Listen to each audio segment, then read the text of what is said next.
할렐루야. 여호수아 1장 1절에서 4절 말씀을 가지고 하나님의 영광을 위한 목회로 말씀을 드리겠습니다. 백석교회가 설립한 지 금년이 32주년을 맞이하는 해입니다. 목회 시작할 때 오직 하나님의 영광을 위하여 사는 그런 목회, 성도들을 오직 하나님의 영광을 위하여 살아가도록 그렇게 성도들을 가르치고 양육하는 그런 꿈과 비전을 가지고 목회를 시작했습니다. 예수님께서 교회를 세우신 목적은 죄인들로 하여금 구원받아 천국에 가도록 하는 것입니다. 교회에 오는 성도들을 예배와 찬송과 기도 생활로 행복하게 사는 그런 하나님을 기쁘시게 하는 그런 삶이 되도록 목회를 해야 되는 것이 하나님이 기뻐하는 목회라고 생각이 됩니다. 하나님께서 우리를 주의 종으로 부르실 때 행복한 목회를 하라고 부르셨습니다.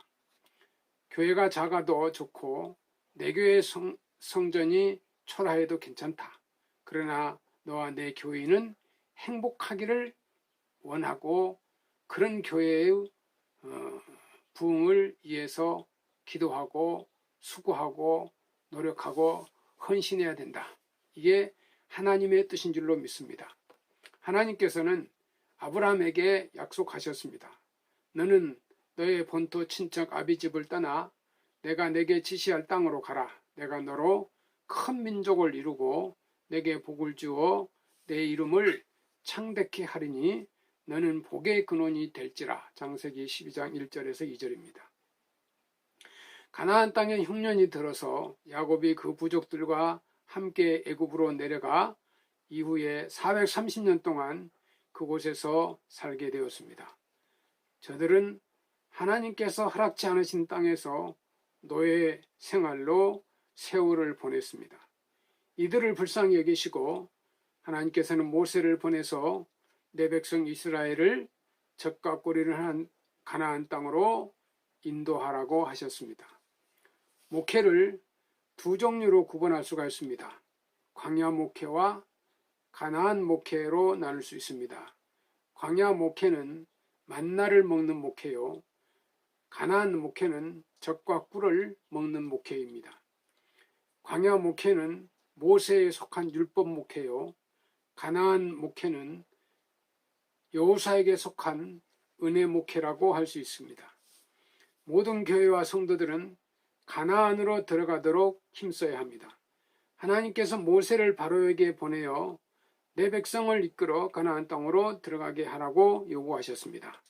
이스라엘 민족을 애굽에서 이끌어낸 것은 광야에서 살기 위한 것이 아니고 젖과 꿀이 흐르는 가나안 땅에서 살도록 하기 위한 것이었습니다. 그러므로 빨리 가나안 땅으로 들어가야 합니다.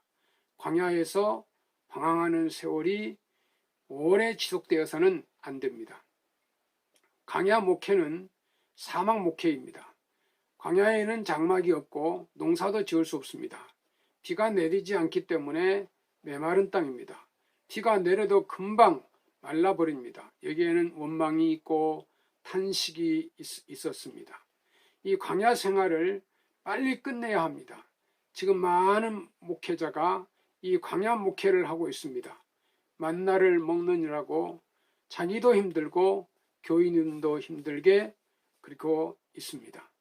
많은 목회자들이 교인들을 세상에서 끌어내는데 성공했습니다. 그리고 수많은 교인들을 광야에서 인도하고 있는 것을 자랑으로 삼고 있습니다. 모세처럼 지팡이를 높이 들고 광야를 배회하고 있는 것으로 만족하고 있습니다. 오늘날 목사나 교인들이 행복을 얻지 못하고 괴로운 생활을 하고 있습니다. 그 이유가 무엇입니까? 그것은 광야에서 방황하고 있기 때문입니다. 이 가나안 목회는 신명기 11장의 9절의 말씀을 보면 여호와께서 너의 열조에게 맹세하여 그 후손에게 주리라고 하신 땅, 곧 젖과 꿀이 흐르는 땅에서 너희의 날이 장구하리라고 기록되어 있습니다. 가나안은 어떤 곳입니까? 가나안은 젖과 꿀이 흐르는 곳입니다. 가나안은 인간이 가장 살기 좋은 곳으로 상징되어 있습니다. 하늘에서 햇빛이 적당히 비치고 적당한 양의 비가 내려서 푸른 초장에 양떼가 놀고 젖이 나옵니다. 또 꽃이 피어 벌이 꿀을 만들어 젖과 꿀이 흐르는 곳이 됩니다. 그러므로 젖과 꿀이 흐르는 땅은 인간이 가장 살기 좋은 이상적인 세계입니다. 이와 같이 목회도 젖과 꿀이 흐르는 가나안 목회가 있고 사막 같은 목회, 광야 목회가 있습니다. 설교도 가나안 같은 설교가 있고 광야 같은 설교가 있습니다. 우리의 심령에 젖과 꿀이 흐른다면 이것이 바로 행복한 것이 될 것입니다. 젖과 꿀이 하나님의 말씀을 상징합니다. 신령한 젖이 흐르고 꿀송이 같이 달고 오묘한 진리의 말씀이 흘러야 합니다. 오늘의 목회가 젖과 꿀이 흐르는 이 가나안 목회가 되기를 원한다면 우리 심령 속에 율법적인 목회가 죽어야 합니다. 율법은 정죄하고 심판합니다. 율법은 허물을 보게 합니다. 그러므로 교인들을 책망하게 되고 교인들은 떠나게 됩니다. 모세는 지팡이를 치고 십계명 석판을 들어쳤습니다. 이것은 모세의 목회를 단적으로 보여주는 장면입니다. 율법으로 하는 목회가 죽어야 됩니다. 오직 은혜로 하여야 합니다. 정죄하는 법이 죽고 오직 사랑의 은혜가 있어야 합니다. 교인들을 불쌍히 여기는 마음이 있어야 합니다. 저들이 하지 못하는 것을 가르치고 깨닫게 하고 격려하여 살 수 있도록 돌보아 주는데 목회를 해야 합니다. 가나안은 신을 벗고 들어가는 곳입니다. 약속의 땅은 신을 벗어야 들어갈 수 있습니다. 3절 4절의 말씀입니다. 내가 모세에게 말한 바와 같이 물은 너희 발바닥으로 밟는 곳을 내가 다 너희에게 주었노니 곧 강하와 이 레바논에서부터 큰 하수 유브라데에 이른 해쪽 속에 온 땅과 해지는 편 대해까지 너희 지경이 되리라. 발바닥으로 건너간 가나안 땅은 발바닥으로 밟는 땅입니다. 신을 벗는다는 것은 자기 자신을 포기하는 것입니다. 자기를 포기한 자만이 가나안 땅에 들어가서 젖과 꿀을 맛볼 수 있습니다. 하나님께서 모세에게 내 발에서 신을 벗으라 하였습니다. 모세가 신을 벗자 하나님이 일이 시작한 것입니다.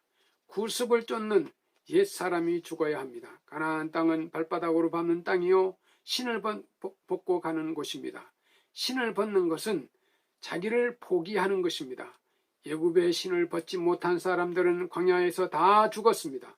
내 발로 걷고 내 생각, 내 뜻대로 살아온 인생은 신을 벗어야 젖과 꿀이 흐르는 가나안 땅에 들어갈 수 있습니다.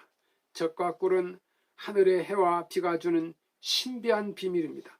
땅은 하늘의 은혜를 입어야 젖과 꿀을 냅니다. 땅은 비가 오고 햇빛이 비치고 이슬이 내리면 초장이 되어 젖이 흐르고 곳에서 꿀을 흐르게 합니다.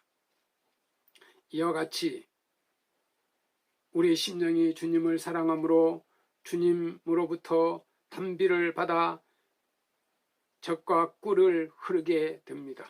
참으로 주님을 사랑하는 자는 젖과 꿀이 흐르는 삶을 체험하게 됩니다.